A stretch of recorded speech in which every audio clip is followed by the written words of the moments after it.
Hello guys and welcome back to another video. Today I've got an interesting one for you guys. As you can see, obviously, today I've decided I wanted to ride something a bit different. I still love my 500, but I want to experience a new bike and see what it's like to ride something a bit different.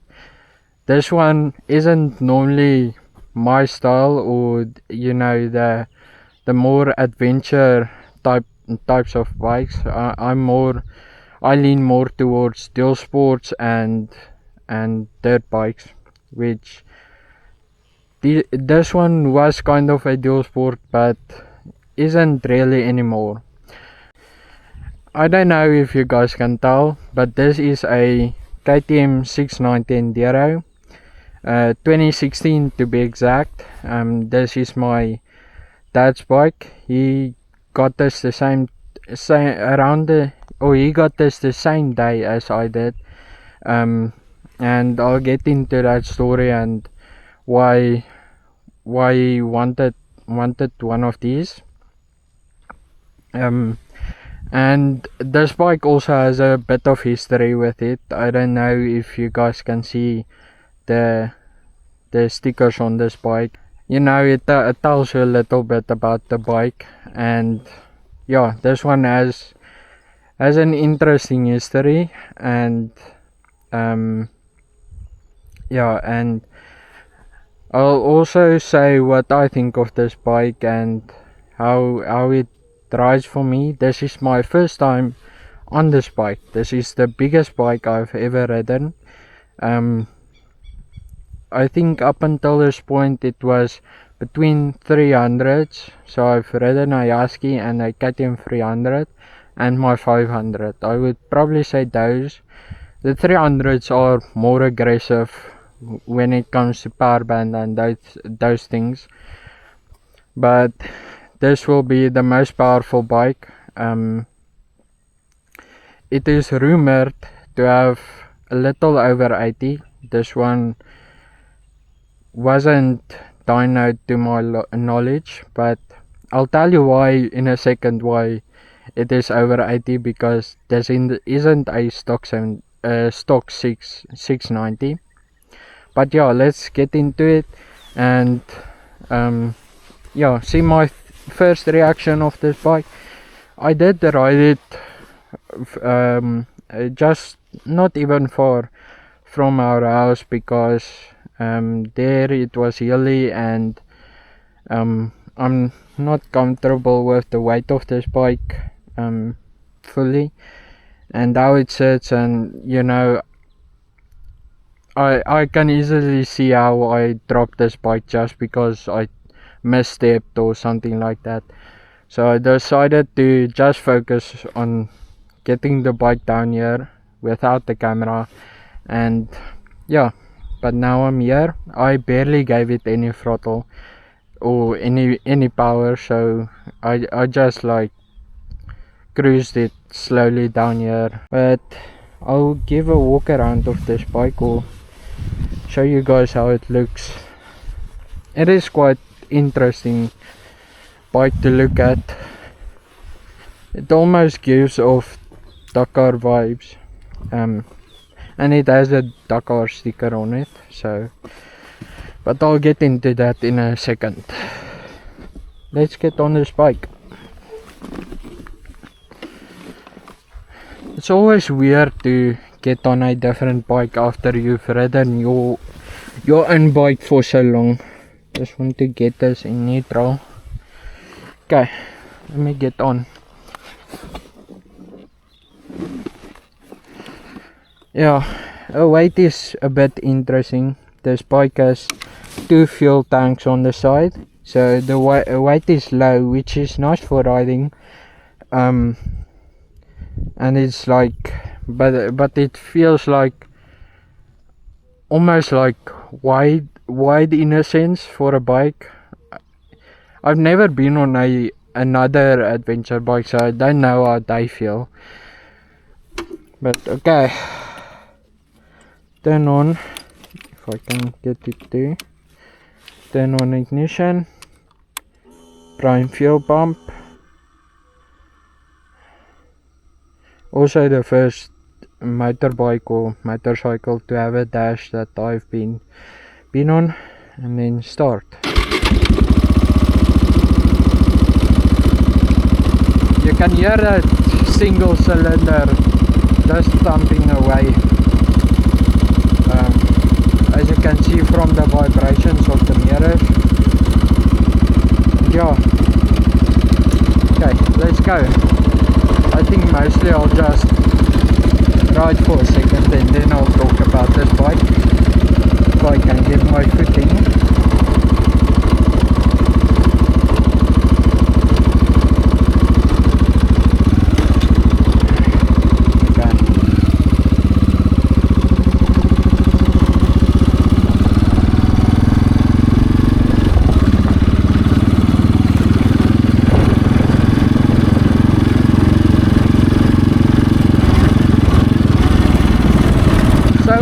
Pretty relaxed, but I haven't given it any throttle.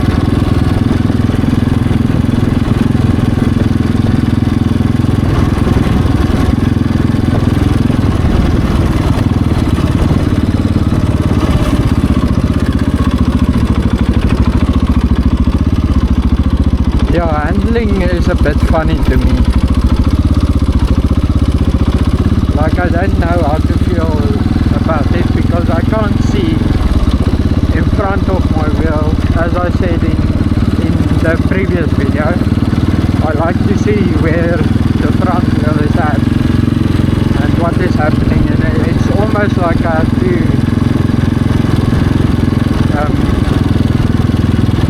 just use my feel to, and those sensors of feel to like know if the front wheel is slipping or if it has traction or how much I can lean into a corner, and that's a bit different.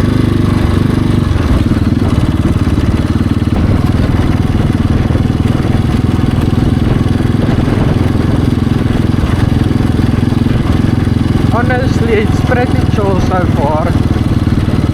It just feels a little boaty. I don't know how to explain it. Like floating, and the feeling of the front wheel is a little numb, if I can say it like that.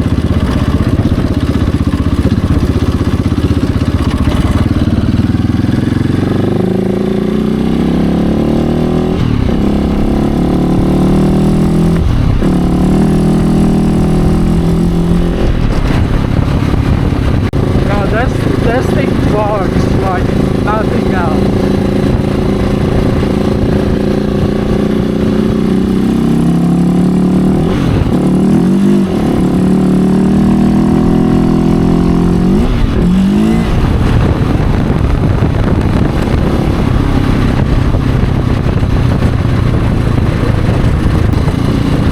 Sounds pretty nice, I have to say.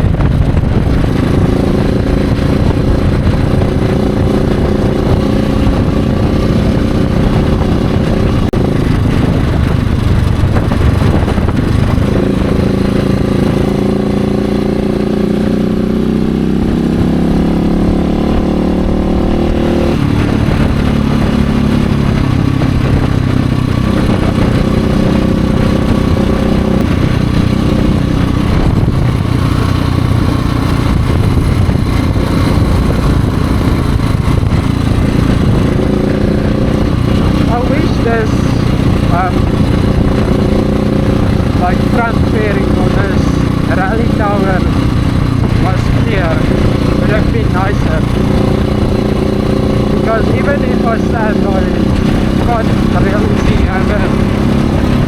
over this part.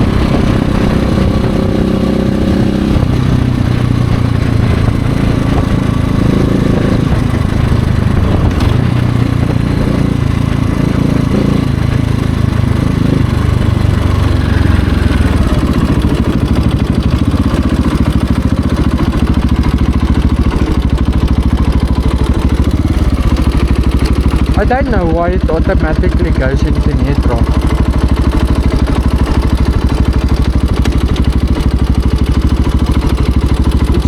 braking and it just goes into neutral.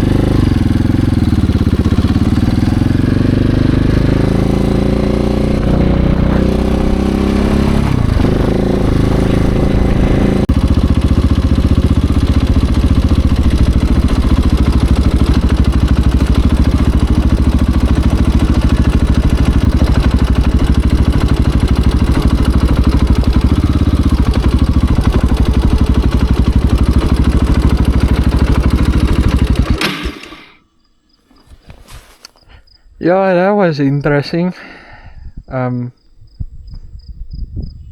Yeah, I'm thinking I really don't want to drop this thing or the front washout in these forests because it can happen, and I don't feel comfortable yet with the front end of this bike. It just feels numb. Numb is the best way I could describe it. It's like I can't feel if I have traction, or if the front wheel isn't washing out, or if it is. Like, I'm just kind of hoping the front wheel doesn't go out underneath me, because like I can't tell if it has traction or if it's slipping. So, which is probably something you get used to, but this brake lever on this bike is very weird. It's like only at the end where it just grabs also. So yeah, maybe I will go a little way into the forest and probably turn around and come back. Want to find a nice place where I can just get off and talk a little bit about the bike. I'll turn it around, probably get off and then just like stand next to it and turn it around. That's one very useful skill. It isn't difficult at all, but yeah, I use that a lot. Just get off the bike and release the clutch a little to go forwards and turn around, or maneuver the bike in whatever way you want to. I probably have more traction than I think, but it's just like you can't feel it at all. And also these roads can be unpredictable.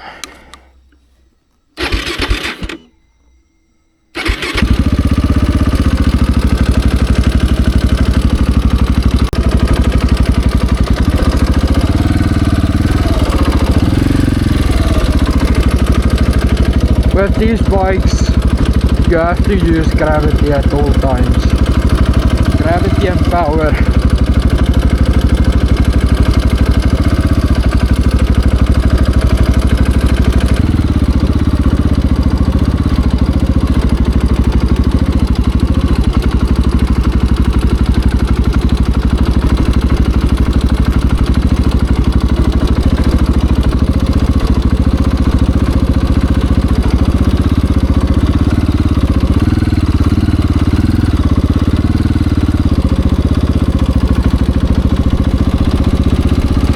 This is a little nerve-wracking.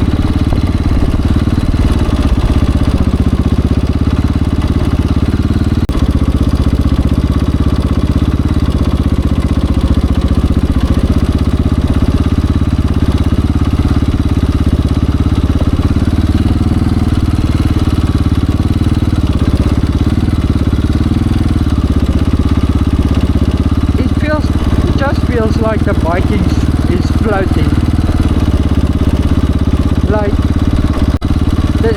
the best way to say it is like when you're in deep mud with any bike, it just feels like this bike is constantly in deep mud, where it's just floating and has to find its way.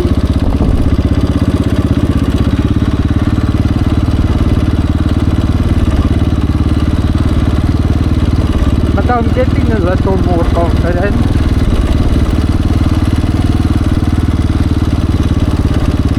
At least it doesn't need much clutch work. It just goes. maybe this will be a cool spot to just stop.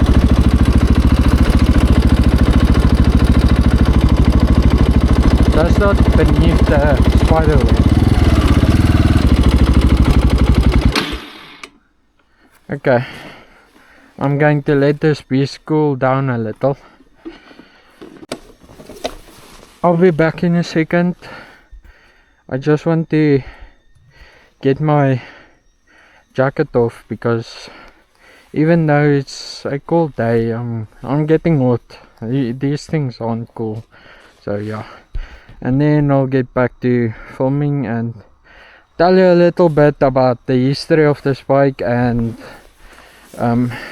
why we got it and everything about it basically. Okay, let me get back to filming.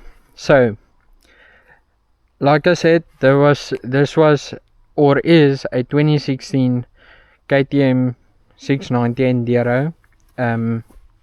I wanted to make this video because I looked up a little on this bike and thought, okay, maybe there's a little history about this thing to make a video of, or at least be an excuse for me to test out this bike, because I am curious how I would handle 700cc or 80 horsepower. So let's first look at the obvious. This bike has been slightly modified or heavily. It does have a few modifications. I don't know if you would say that's heavily modified or slightly modified, but I think the modifications that it has is quite big. So this has a completely new, or when it was put on new, completely new rally tower with big fuel tanks on the side. It has a big skid plate at the bottom, as you can see. I'm not completely sure if this is true, but if I'm right, I think this rally tower and new fuel tanks, this whole new rally look that it has, was probably built and manufactured by Redline Motoring Adventure, or that's a company. I'll just call them a Redline. So about that company is that it is they build rally raid vehicles, or that I know at least. I didn't see anything about the bikes, but they build rally vehicles, rally raid vehicles, which is most common in the Dakar. And I'm a huge nerd about the Dakar and know a lot about it. So yeah, this is cool to me and I find it fascinating. But the person that built out this bike was either an important person at Redline, or it was the owner of Redline. So like I said before, I got off track slightly. They are a producer of rally raid vehicles.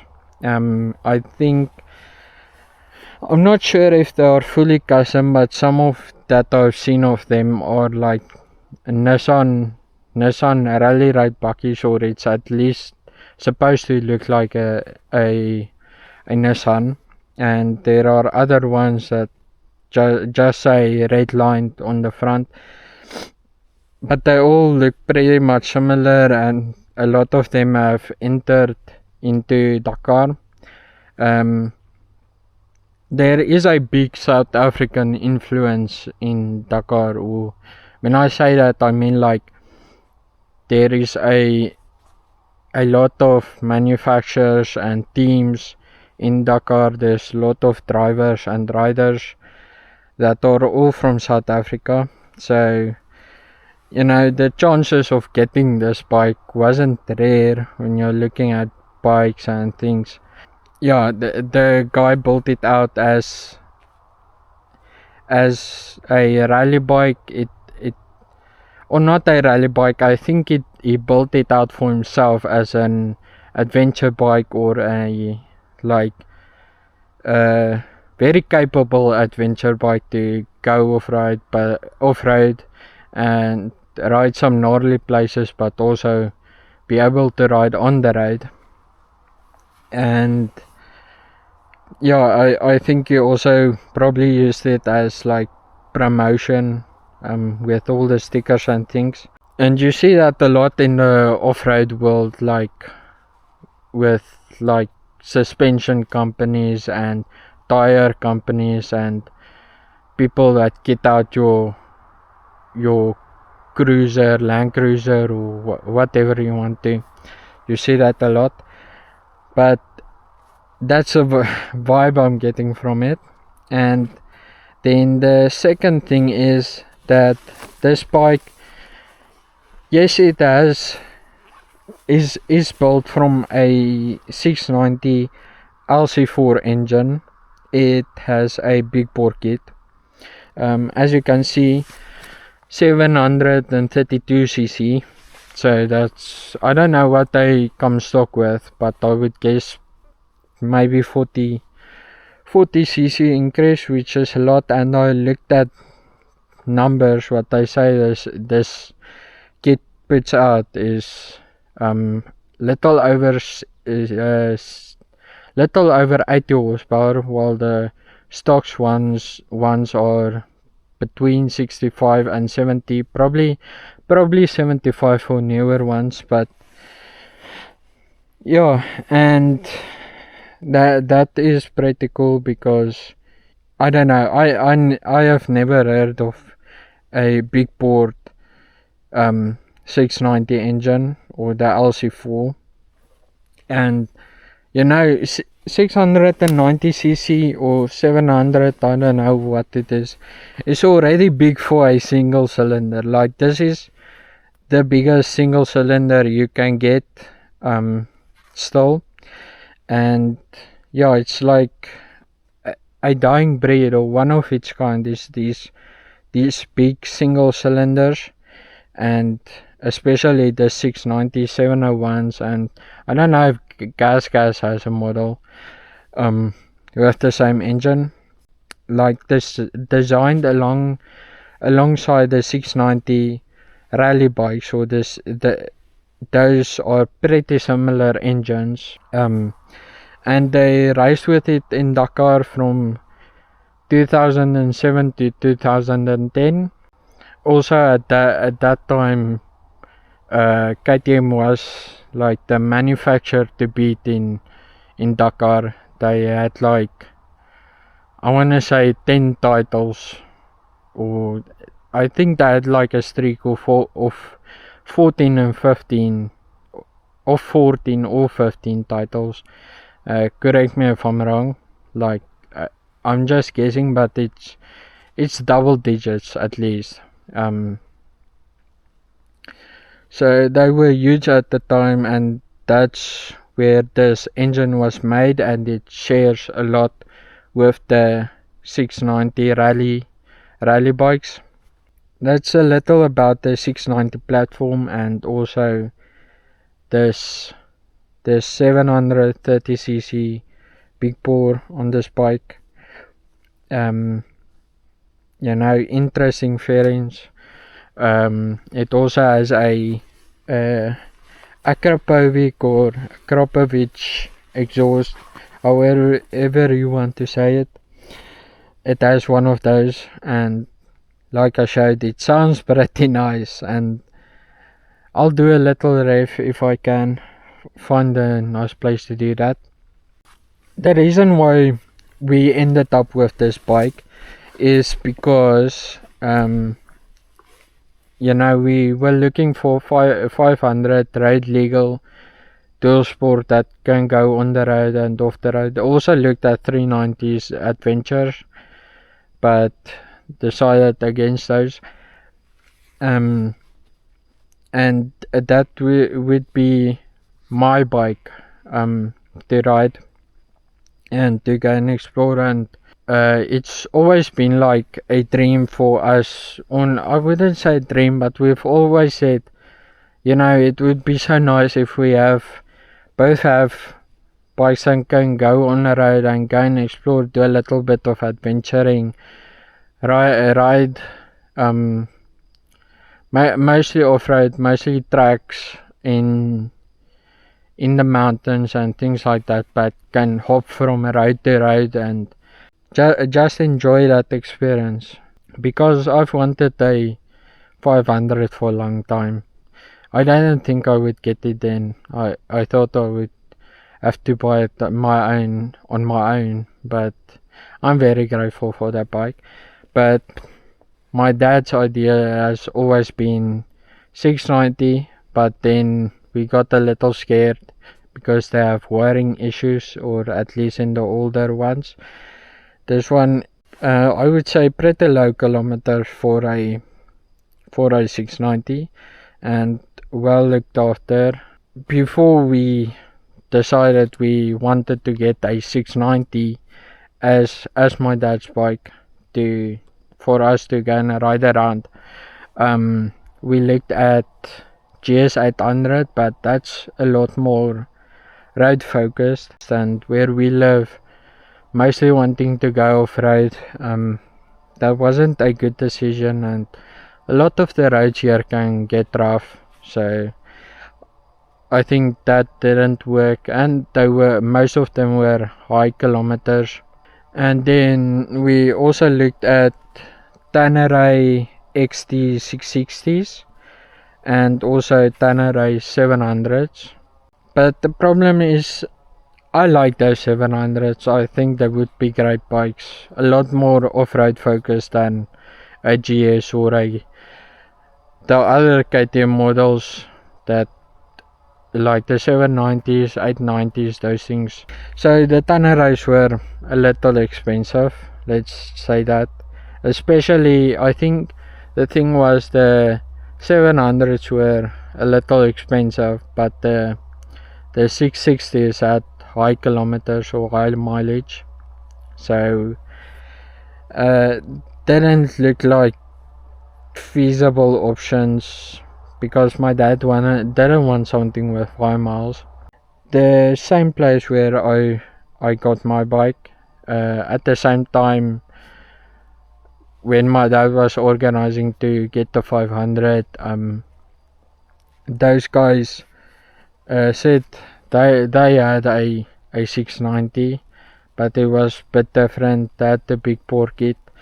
My dad is, or I think is over it now, but was little worried about the big Poskitt having problems and then having to get the parts from Britain, which isn't easy to get them from Britain to South Africa, and expensive.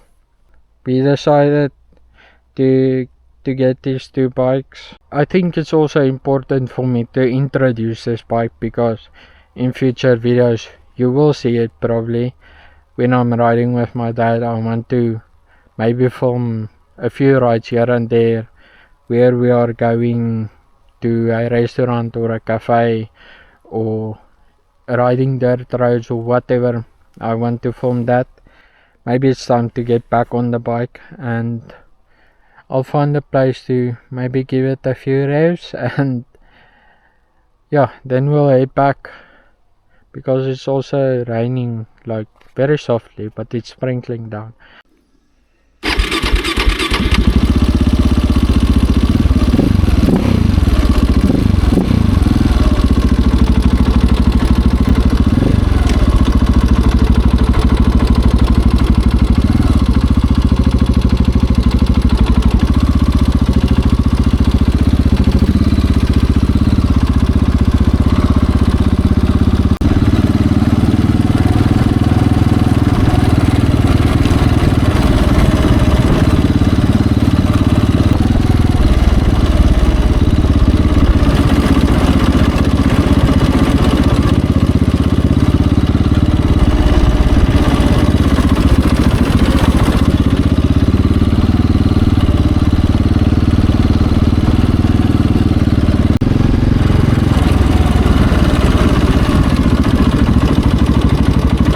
think I'll just do my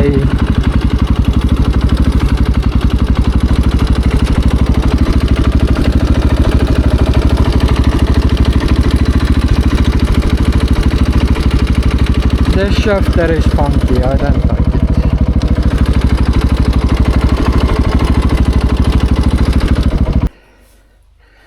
it. Okay, now I'll do a ref for you guys.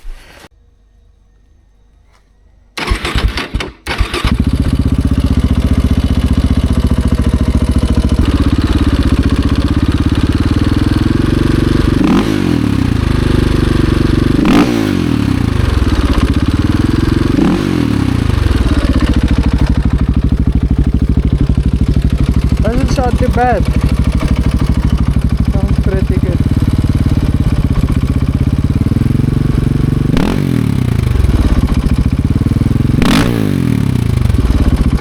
Okay. Before I disturb too many people, I think I'm gonna go.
Better than my 500 off-road. I prefer a 500, but yeah,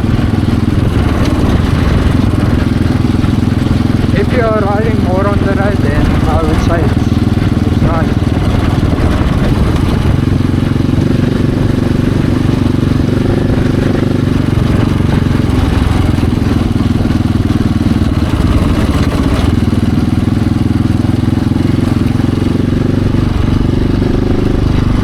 The rain is getting miserable, so yeah, I don't want to continue to ride in it.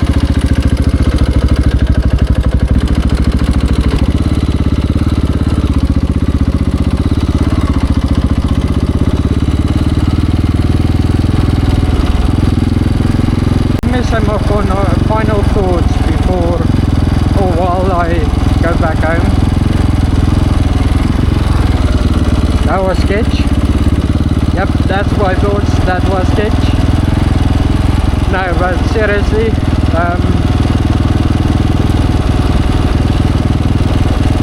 this bike is a lot different to what I've ridden so far.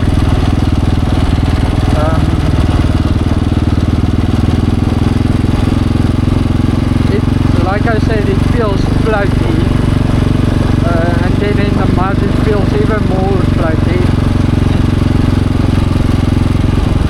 Yeah, it feels like a boat, but I think for on the road it's nice.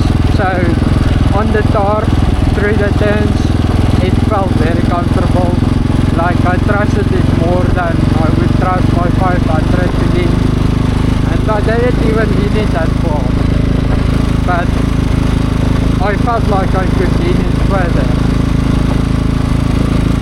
And then it cruises very nice and has a nice cruising speed, and I wasn't even in the highest gear, I think.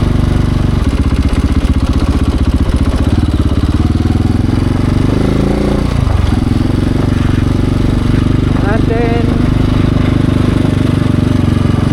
yeah, I think I do still prefer my 500. I just enjoy how nimble it feels, how direct it is to the ground, and like I feel everything in the ground while I ride that thing. This thing, I don't know, it feels different. I could get used to it, but I just prefer how the 500 is set up, especially also with the suspension. I think it's a lot more responsive and I can feel everything in the ground. And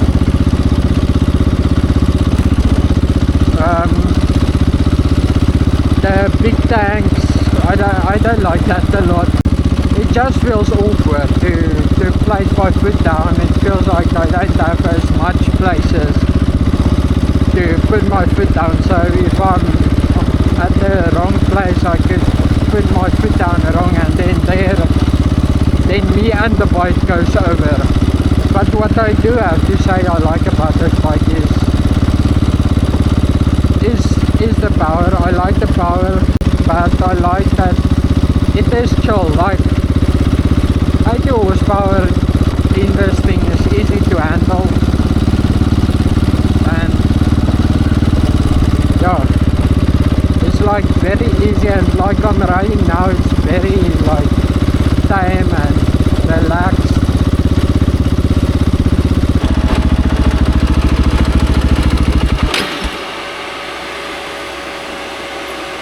Let me just stop.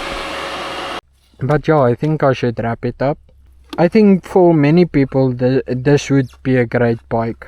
It can go off-road at many places. You can even enduro this thing if you want to, if you are good enough.